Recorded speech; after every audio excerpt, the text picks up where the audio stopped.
Hello everyone, welcome back to NCHANZPLACE. So I had a chance to check out the Uman Studios Witch King. It's the piece where it was designed, or it's coming from the art of John Howe or Howe.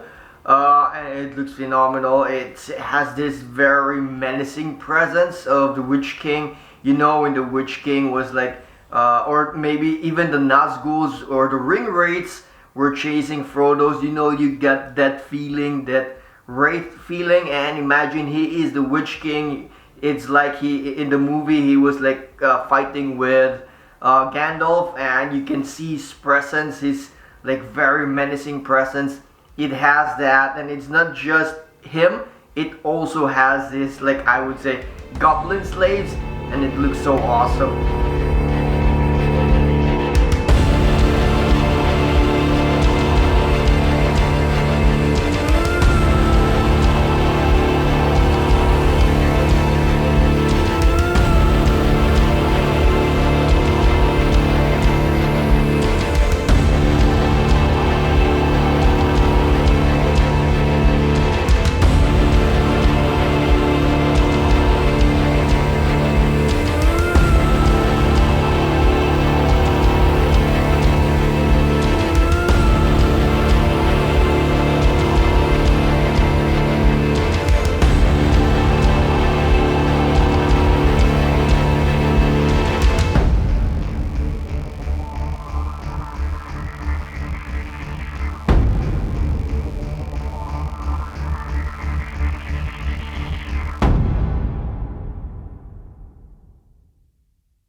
Speaking of the slave goblins, I really like them. They're beautifully designed, and I think they have captured based from the artwork. I really like it. One is that how they are portraying that they're slaves. I love it. That other than the details, I really because the details comes with that. It seems like the design was like these goblins like are very weary, scared, and at the same time working for the Witch King, and then they're like they're very weary looking, and added with the design, of course.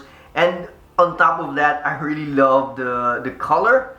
I love the color because the Witch King, the entirety of the Witch King is like very dark metallic kind of feel, and these goblins are like orangey, or like I don't know, they have a different color, and then they really pop out, and that's what makes you always like, when I turn it, I always notice them because they're there. They're very eye-catching. They look awesome as well. Again, it's beautifully portrayed that these goblins are more or less slaves by the Witch King.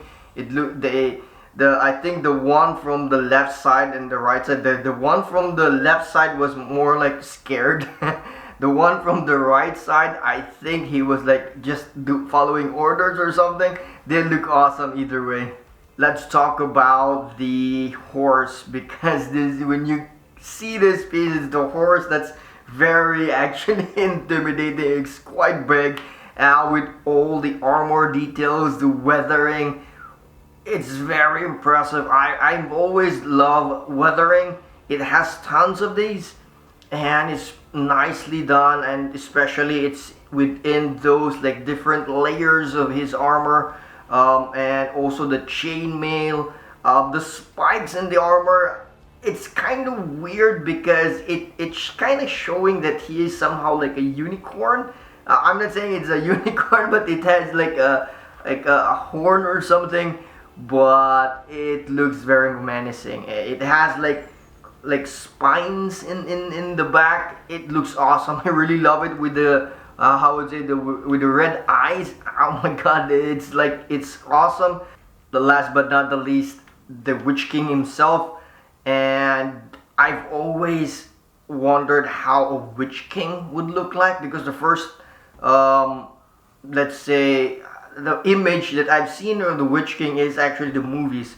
But through the years, I have learned that the Witch Kings are actually like they're kings before they became ring wraiths. They're kings, and this piece can somehow represent that, because in this piece they don't look like, how would say, like wraiths. He looks like how would say, like a king, but more of a ghost king, and that's what makes this piece very like different and stands out. It looks awesome.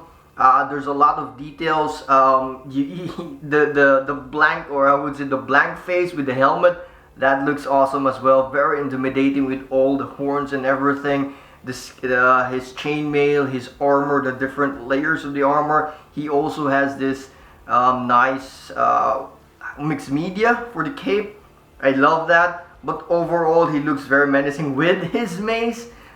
He's holding it. Really love that as well. I love the pose that he's looking somehow like farther away. Also somehow like, I can't tell if he's looking down or not because he doesn't have a face. But I really do love his pose. He's very relaxed, at the same time very menacing as well. Overall, I find this piece very true to the lore of Lord of the Rings. It has a very Witch King kind of feel. You know, like I've always imagined Witch King to be like also very menacing. They've always described these things, I don't know, their things, or these creatures to be very scary at the same time very menacing. And it has that. It has like imagine like a Sauron, but a lower version level of Sauron. That kind of stuff. It has this, and I really like it. And all the weathering, and I always love the weathering. I love the design. I love how the base doesn't have that much, and it's all focused on that piece. And it also has this tiny details like the goblins.